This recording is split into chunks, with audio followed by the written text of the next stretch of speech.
Hello friends, स्वागत है आप सभी का एग्जाम मंथन यूट्यूब चैनल पे। चलिए स्टार्ट करते हैं बीपीएससी पूर्वावलोकन की अगला पार्ट। यह पार्ट 5 है। इसके पहले 1 से लेकर 4 पार्ट तक अपलोड किए जा चुके हैं और इस पार्ट में हम लोग गुप्त वंश से स्टार्ट करेंगे, जिसमें बीपीएससी द्वारा पूछे गए प्रश्न को देखेंगे। चलिए, प्रश्न है, किस गुप्त शासक ने अपने बड़े भाई की हत्या प्राप्त एक मिनट से किस गुप्त शासक ने अपने बड़े भाई की हत्या कर सत्ता प्राप्त की? सही उत्तर हो जाएगा ऑप्शन सी, चंद्रगुप्त द्वितीय। चंद्रगुप्त द्वितीय जो है अपने बड़ा भाई रामगुप्त, उसके हत्या करके सत्ता प्राप्त किया था। ठीक है, एक्सप्लेनेशन को देख लेते हैं। समुद्रगुप्त के पश्चात उसका बेटा रामगुप्त शासक बना, लेकिन शकों के आक्रमण के सक्षम विरोध न करने के कारण उसके भाई चंद्रगुप्त द्वितीय ने रामगुप्त की हत्या कर उसकी पत्नी ध्रुवा देवी से विवाह कर लिया और शकों के विरुद्ध विजय प्राप्त की। सही उत्तर क्या हो जाएगा? ऑप्शन सी, चंद्रगुप्त द्वितीय। नेक्स्ट प्रश्न को देखते हैं। प्राचीन भारत का नेपोलियन किसे कहा जाता है? काफी इंपॉर्टेंट क्वेश्चन है ये। समुद्रगुप्त इसका सही उत्तर हो जाएगा ऑप्शन डी।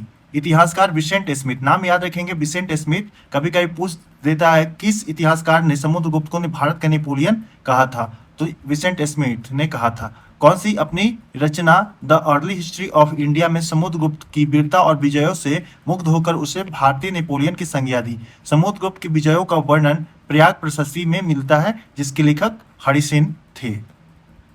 तीसरा नंबर प्रश्न है, गुप्त साम्राज्य जिसने हूणों को पराजित किया था, कौन था? सही उत्तर हो जाएगा स्कंदगुप्त। स्कंदगुप्त जो है वो हूणों पर विजय प्राप्त करते हैं, हूणों को पराजित करते हैं। हूणों का पहला भारतीय आक्रमण गुप्त सम्राट स्कंदगुप्त के शासनकाल में लगभग 455 ईस्वी में हुआ था। स्कंदगुप्त के हाथों बुरी तरह से प्राप्त हुए और आक्रमण एक धावा मात्र रह गया। देश के ऊपर उनका कोई विशेष प्रभाव नहीं पड़ा, किंतु परोक्ष रूप से इसने गुप्त साम्राज्य के पतन की गति को तेज कर दिया। स्कंदगुप्त की मृत्यु के बाद 5वीं शताब्दी के अंत तथा 6वीं शताब्दी के प्रारंभ में उत्तर पश्चिम में कई क्षेत्रों पर हूणों पे उन्हें कब्जा कर लिया। तो हूण का जो आक्रमण होता है वो तो गुप्त शासनकाल में हुआ था। और गुप्त शासक जो थे स्कंदगुप्त, उन्होंने हूणों को पराजित कर दिया। फिर भी जो पराजित किया उसके बावजूद भी हूणों का आक्रमण धीरे धीरे चलता रहता है और कहा जाता है कि गुप्त साम्राज्य का जो अंत हुआ, साम्राज्य का पतन हुआ, उसमें कहीं ना कहीं हूणों का आक्रमण को भी माना जाता है। अगला प्रश्न देखिए, नालंदा विश्वविद्यालय के संस्थापक कौन था? कुमारगुप्त। ऑप्शन बी सही उत्तर हो जाएगा कुमारगुप्त। हेन सानी के अनुसार नालंदा विश्वविद्यालय के संस्थापक शुक्रादित्य था, जिसने बौद्ध धर्म के प्रति महती श्रद्धा के कारण इसकी स्थापना करवाई थी। शुक्रादित्य की पहचान गुप्त शासक कुमारगुप्त प्रथम, जिसका कार्यकाल 415 से 455 ईस्वी है, से की जाती है। कुमारगुप्त की प्रसिद्ध उपाधि महेंद्रादित्य थी। नालंदा एक विख्यात बौद्ध पीठ एवं विश्वविद्यालय था। यह दक्षिण बिहार के राजगीर के निकट स्थित था। इसके ध्वंसावशेष बड़गांव ग्राम दूर तक अब आज भी बिखरे पड़े हैं। 5वीं शताब्दी के मध्य गुप्त शासकों के समय नालंदा विश्वविद्यालय अस्तित्व में आया। सर्वप्रथम कुमारगुप्त प्रथम ने नालंदा बौद्ध विहार को दान दिया और बाद में बुद्धगुप्त तथा बालादित्य नामक गुप्त शासकों ने भी इस विहार को दान दिए। तो सही उत्तर हमारा क्या हो जाएगा? कुमारगुप्त हो जाएगा। इसका एक्सप्लेनेशन भी देख लिए। नालंदा विश्वविद्यालय के स्थापना का युग गुप्त वंश है, गुप्त काल है। ऑप्शन सी सही उत्तर हो जाएगा। निम्नलिखित में से कौन नालंदा विश्वविद्यालय में आचार्य नहीं थे? यह 71वीं बीपीएससी यानी जस्ट इसके पिछले वाला एग्जाम में पूछा गया है प्रश्न है। सही उत्तर हो जाएगा ऑप्शन बी, कौटिल्य। कौटिल्य जो है नालंदा विश्वविद्यालय में आचार्य नहीं थे। अगला प्रश्न देखिए, कौटिल्य जो कि चाणक्य के नाम से भी जाने जाते हैं, 4वीं-3वीं शताब्दी ईसा पूर्व के आचार्य तथा मौर्य सम्राट चंद्रगुप्त मौर्य तथा बिंदुसार के कार्यकाल में प्रधानमंत्री और अर्थशास्त्र के रचयिता माने जाते हैं। परंपरा के अनुसार वे तक्षशिला से संबद्ध आचार्य थे, जबकि नालंदा महाविहार का सुनियोजित विकास गुप्त काल में हुआ। अगला प्रश्न को देखते हैं, नालंदा विश्वविद्यालय किस लिए विश्व प्रसिद्ध था? सही उत्तर हो जाएगा बौद्ध और धर्म दर्शन। बौद्ध धर्म दर्शन से संबंधित है नालंदा विश्वविद्यालय, जिसकी स्थापना कौन करवाते हैं? कुमारगुप्त प्रथम द्वारा स्थापना किया जाता है। नालंदा विश्वविद्यालय बौद्ध दर्शन के अध्ययन के लिए विश्व प्रसिद्ध था। यहाँ पर अध्ययन के लिए चीनी यात्री हिनसान भारत आया था। चलिए अगला प्रश्न 8 नंबर है, जिसमें कथन और कारण दिया हुआ है। कथन को देखते हैं, 12वीं शताब्दी के अंत तक नालंदा महाविहार का पतन हो गया। यह कथन सही है। दूसरा, महाविहार को राजकीय प्रशय मिलना बंद हो गया था। तो यह कारण नहीं है इसका पतन होने का। पतन होने का कारण है कि बख्तियार खिलजी ने इसे नष्ट कर दिया था। तो हमारा कथन तो सही है, लेकिन कारण गलत है। ऑप्शन बी इसका सही उत्तर हो जाएगा। एक्सप्लेनेशन को देखते हैं। नालंदा एक विख्यात बौद्ध पीठ तथा विश्वविद्यालय था। यह दक्षिण बिहार के राजगीर, जो कि राजगिरी के नाम से भी जाना जाता है, के निकट स्थित था। 5वीं सदी के मध्य गुप्त शासकों के समय नालंदा स्थित विश्वविद्यालय अस्तित्व में आया। 12वीं सदी के अंतिम दशक में मुस्लिम आक्रमण के फलस्वरूप इस महाविहार का पतन हो गया। ठीक है, मुस्लिम आक्रमण के फलस्वरूप इस बिहार का पतन हो जाता है। बंगाल के पाल शासकों द्वारा विक्रमशिला विश्वविद्यालय के संरक्षण देने के फलस्वरूप नालंदा का महत्व घटने लगा था। हालांकि ये दूसरा कारण है। पतन होने का मुख्य कारण क्या है? तो मुस्लिम आक्रमण होने के कारण से इसका विनाश हो गया, खत्म हो गया। 9वां नंबर प्रश्न है, निम्नलिखित कथनों पर विचार कीजिए और कौन सा कथन सही है। तो सही हम लोग को देखना है। फाहियान एक चीनी यात्री था जो हर्ष के शासनकाल में भारत आया था। यह गलत है। चलिए आगे। चंद्रगुप्त द्वितीय के काल में आया था। चंद्रगुप्त सेकेंड के काल में आया था फाहियान। हेनसान एक चीनी बौद्ध भिक्षु था जो चंद्रगुप्त द्वितीय के शासनकाल में भारत का दौरा किया था। यह भी गलत है। एक्चुअली उल्टा लिखा हुआ है। हेनसान किसके टाइम में आता है? तो हर्ष के टाइम में आता है। और फाहियान किसके आता है? तो चंद्रगुप्त द्वितीय के टाइम में आता है। तो दोनों में से कोई भी सही नहीं है। ऑप्शन डी हमारा सही उत्तर हो जाएगा। इनमें से कोई नहीं, दोनों कथन गलत है। फाहियान एक चीनी यात्री था और चंद्रगुप्त द्वितीय के शासनकाल के दौरान भारत का दौरा किया था। उसने यहाँ के लोगों के जीवन का विस्तृत विवरण लिखा। उसने अपने विवरण में राजा के नाम का उल्लेख नहीं किया। चीनी यात्री हिनशान ने सम्राट हर्ष के शासनकाल के दौरान भारत का दौरा किया था। उसने हर्ष के द्वारा नालंदा में निर्मित कई मंजिलों वाले काष्ठ मठ का भी वर्णन किया है। हर्ष द्वारा निर्मित काष्ठ मठ जो है उसका वर्णन कौन करता है? तो हिनशान करता है। उसने अपने विवरण में उल्लेख किया है कि हर्ष के काल में शूद्र कृषि करते थे। ठीक, उसने अपने वृत्तांत में प्रयागराज यानी कि प्रयाग में आयोजित सम्मेलन का भी उल्लेख किया है। अतः कथन और एक और कथन दो दोनों गलत है। तो ये जो एक्सप्लेनेशन है इसको भी आप ध्यान रखेंगे क्योंकि इससे प्रश्न पूछा जाता है। चलिए दोस्तों, वीडियो को लाइक भी कर दीजिए। आगे बढ़ते हैं। 10वां नंबर क्वेश्चन है, प्रसिद्ध चीनी यात्री फाहियान ने किसके शासनकाल में भारत की यात्रा की? सही उत्तर हो जाएगा ऑप्शन बी चंद्रगुप्त द्वितीय। फाहियान चंद्रगुप्त द्वितीय के टाइम में आया था। उपयुक्त प्रश्न की व्याख्या को देख सकते हैं आप।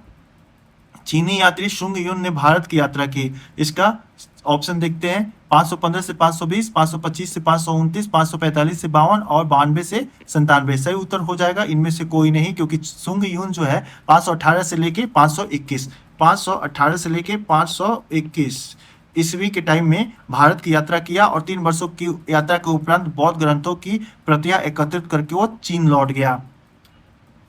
नगरों के क्रमिक पतन किस काल की प्रमुख विशेषता थी? सही उत्तर हो जाएगा गुप्त काल। गुप्त काल के टाइम में नगर क्रमिक पतन की ओर अग्रसर हुए। संपूर्ण गंगा घाटी में जो शहर पहले अत्यंत समृद्ध अवस्था में थे उसने अधिकांश को गुप्त युग में या तो त्याग कर दिया गया या वहां के आवासन में पर्याप्त विघटन हुआ। पाटलिपुत्र जैसे महत्वपूर्ण नगर हेनसान के आगमन तक गांव बन गया था। मथुरा जैसे महत्वपूर्ण नगर जो कुम्हरार, सोनपुर, सेगौरा और उत्तर प्रदेश में गंगा घाटी के अनेक महत्वपूर्ण केंद्र का ह्रास होने का प्रमाण करते हैं। तो हमारा सही उत्तर क्या हो जाएगा? गुप्त काल। गुप्त काल में कहा जाता है ना कि नगरों का क्रमिक पतन हो गया।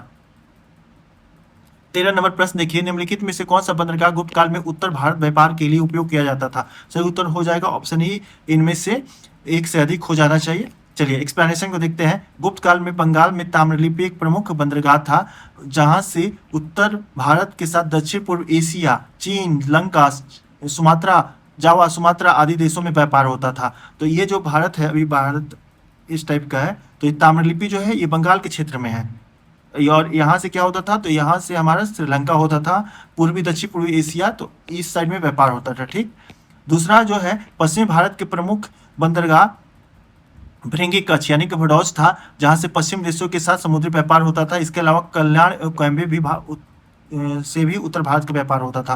तो ये जो भी आप देख रहे हैं यहाँ पे जो भड़ौस है गुजरात में स्थित है, तो यहाँ से पश्चिमी देशों में व्यापार होता था। इसके अलावा जो ऑप्शन, एक मिनट थोड़ा सा इसको एलिमिनेट डिलीट कर, हाँ चलिए अब क्लियर हो गया होगा।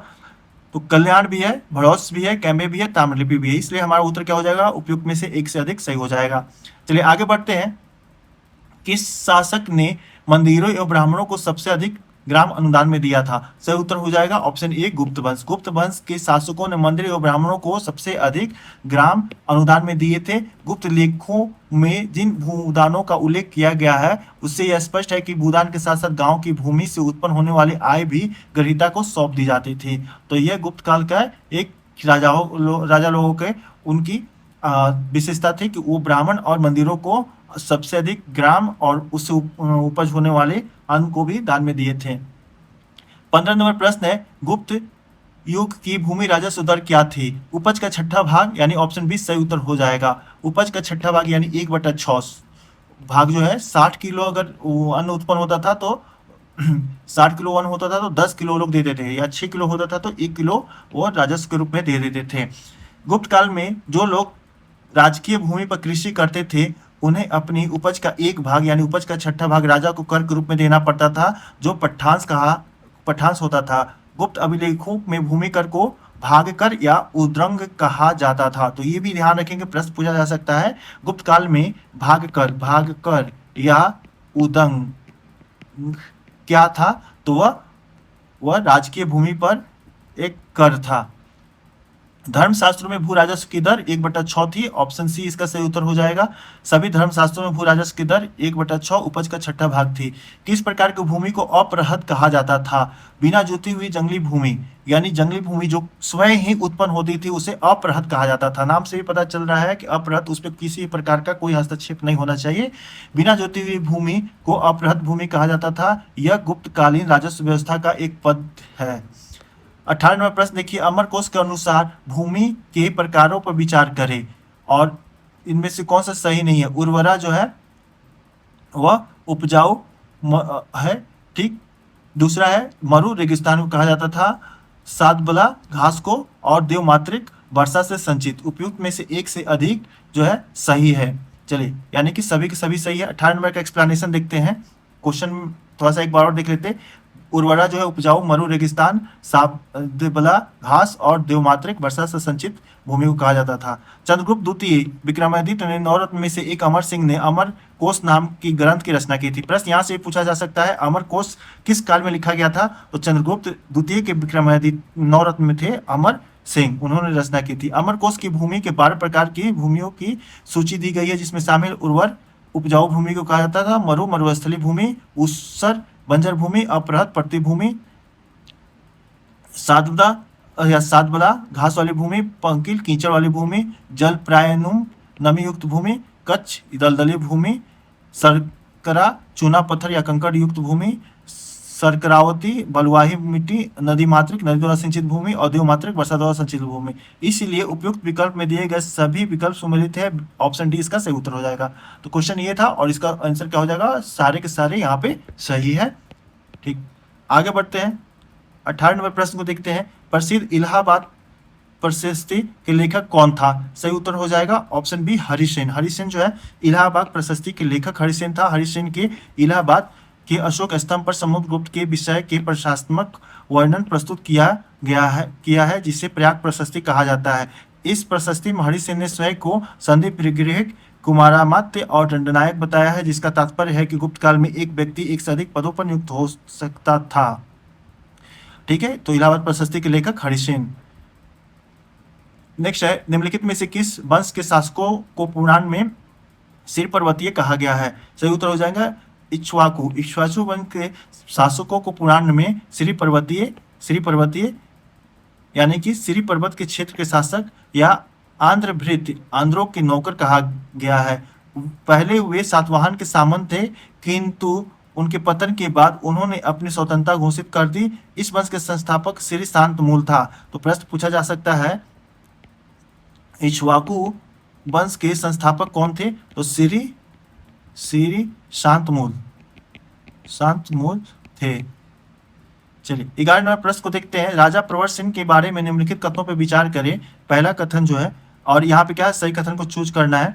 पहला कथन है वह वाकाटक वंश का वार्षिक संस्थापक था, कथन सही है। दूसरा है उसका साम्राज्य उत्तर में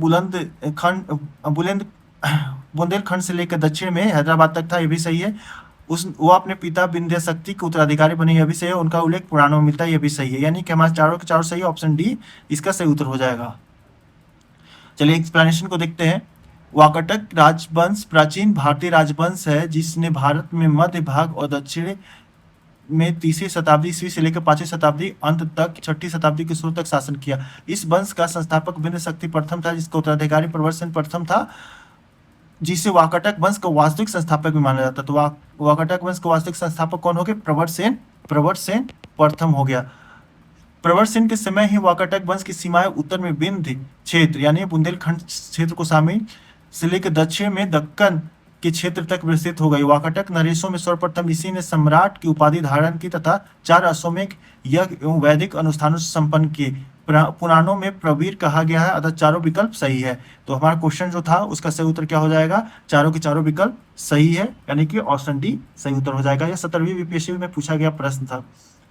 22 नंबर प्रश्न देखिए, हूण राजा तोरमान किस अलौकिक राजा के द्वारा पराजित किया गया? सही उत्तर हो जाएगा ऑप्शन बी प्रकाश वर्धन। प्रकाश वर्धन द्वारा हूण राजा तोरमान पराजित किया गया था।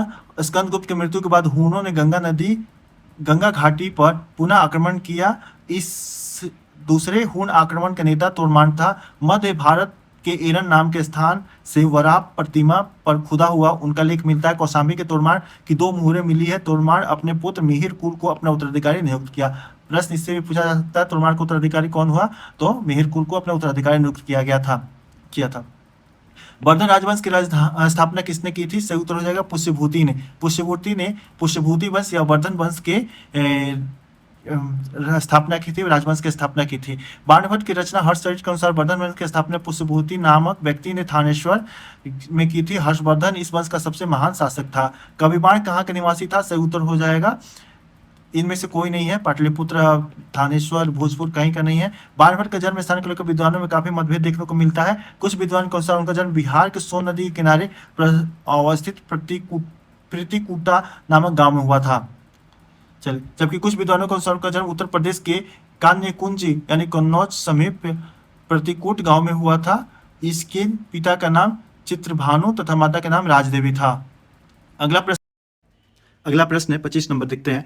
हर्षवर्धन के शासनकाल में किस चीनी यात्री ने भारत की यात्रा की? सही उत्तर हो जाएगा हेनसान। हर्षवर्धन के काल में हेनसान आया था। और हेनसान कौन सा विश्वविद्यालय में गया था? तो नालंदा विश्वविद्यालय में गया था। चलिए, हर्षवर्धन के समय सर्व प्रमुख घटना चीनी यात्री हेनसान के भारत आगमन की है।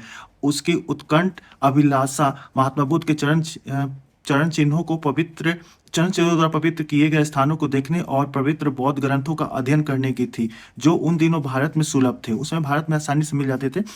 इस उद्देश्य की पूर्ति हेतु तांग शासकों की राजधानी चांग से भारत के लिए 629 ईस्वी में प्रस्थान किया। कब आता है हेनसान? तो 629 ईस्वी में आता है।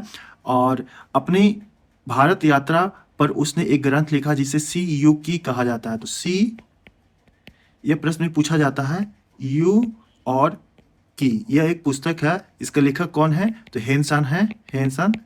और यह किसके शासनकाल में आया था? तो हर्ष के शासनकाल में आया था, 629 ईस्वी में। 26 नंबर प्रश्न है, चीनी यात्री हेनसान ने किस विश्वविद्यालय में अध्ययन किया? नालंदा विश्वविद्यालय में अध्ययन किए थे। 637 ईस्वी में हेनसान नालंदा विश्वविद्यालय गया। इस समय वहां के आचार्य, उस समय कुलपति कौन थे? तो आचार्य शिलभद्र थे। यह भी पूछा जाता है। लगभग 15 माह तक नालंदा में निवास कर उसने आचार्य शिलभद्र से योग शास्त्र का अध्ययन किया। उसके बाद से बंगाल, उड़ीसा, धान्यकटक होते हुए कांची पहुंचा। अपनी यात्रा के दूसरे दौर में हेनसान पुनः 642 ईस्वी में नालंदा आया। इस प्रकार हेनसान नालंदा में निवास कुल अवधि दोनों यात्रा को मिलाकर लगभग 2 वर्ष थी। तो 2 वर्ष तक रहा है, 2 वर्ष तक रहा है, 2 बार आया है, दोनों मिला के 2 वर्ष तक रहा है। हेनसान की भारत यात्रा के समय सूती कपड़ों के उत्पादन के लिए सबसे प्रसिद्ध नगर था।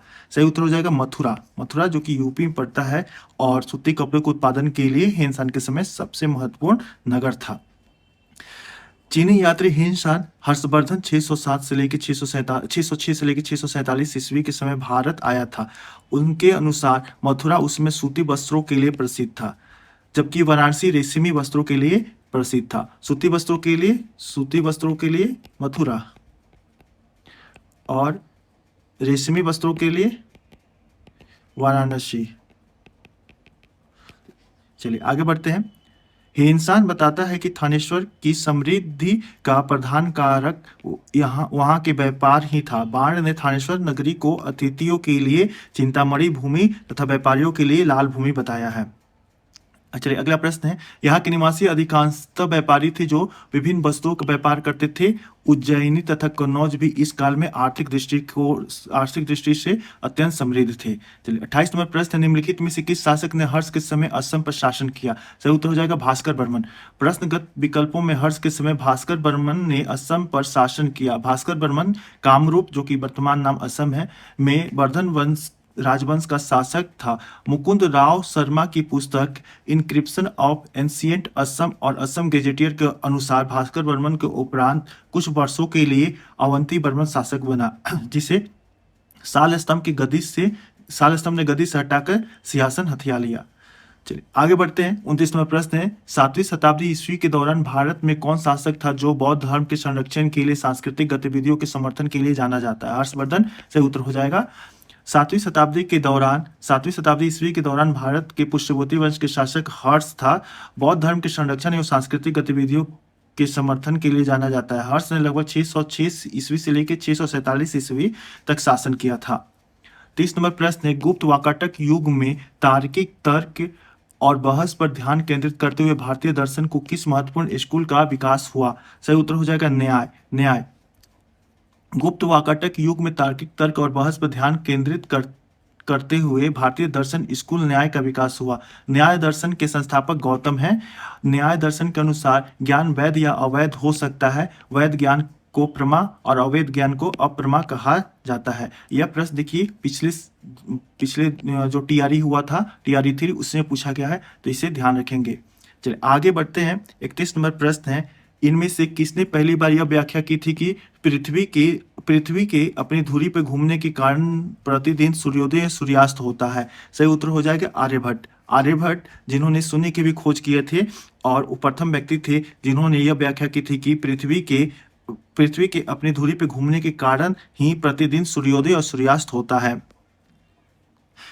इनमें से कौन गुप्त काल में औषधि क्षेत्र में अपने कार्य के लिए जाने जाते हैं? ऑप्शन ई इसका सही उत्तर दिया है। चलिए एक्सप्लेनेशन को देख लेते हैं। सुश्रुत को शल्य चिकित्सा के जनक कहा जाता है। तो सुश्रुत जो है शल्य चिकित्सा, यह काशी के रहने वाले थे। इनका काल लगभग 1000 ईस्वी से ईसा पूर्व से 600 ईसा पूर्व माना जाता है। शौनक ऋग्वेद कालीन ऋषि थे। शूद्रक गुप्त कालीन नाटककार थे और शौमिला गुप्त कालीन नाटककार है, जिसने कालिदास और भास के कवि पुत्र के साथ याद किया जाता है। इस प्रकार गुप्त काल में औषधि के क्षेत्र में उपयुक्त में से किसी ने कार्य नहीं किया। तो गुप्त काल में कोई नहीं है। ये सब जो ऑप्शन दिख रहे हैं गुप्त काल में कोई नहीं है। यद्यपि बिहार लोक सेवा आयोग ने अपनी प्रारंभिक एवं अंतिम उत्तर पत्रक में दोनों में इसका सही उत्तर ए माना है, चूंकि गुप्त काल के प्रारंभ 275 एडी से प्रारंभ होता है। तो सुश्रुत के मान्य काल प्रायः 1000 बीसी से 600 बीसी के करीब 1000 वर्ष के बाद का, इसलिए सुश्रुत को गुप्त काल में के समकालीन मानना औचित्यपूर्ण नहीं है। तो इसका एक्सप्लेनेशन दिया हुआ है। बीपीएससी जो है सुश्रुत को माना हुआ है, लेकिन देखिए एक्सप्लेनेशन में क्लियर मेंशन किया गया है कि सुश्रुत जो है 1000 साल पहले था गुप्त काल से। फिर भी प्रश्न बीपीएससी जो है उसको ऑप्शन ए मान के चला है। तो इस प्रकार से देखिए हम लोगों ने गुप्त और गुप्तोत्तर काल भी कंप्लीट कर लिया। आगे वाला वीडियो जो होगा ये प्राचीन भारत के स्थापत्य कला है, तो उसे भी आप जरूर देखिएगा, क्योंकि एक एक वीडियो करते हुए आप जितना जल्दी कवर कर ले, बाद में आपके पास टाइम नहीं मिलेगा और आप उस समय थोड़ा सा आपको प्रॉब्लम भी हो सकती है कि बहुत सारे सिलेबस कंप्लीट करना रहता है, करंट अफेयर्स पर भी ध्यान देखना होता है। चलिए मिलते हैं अगले वीडियो में। धन्यवाद।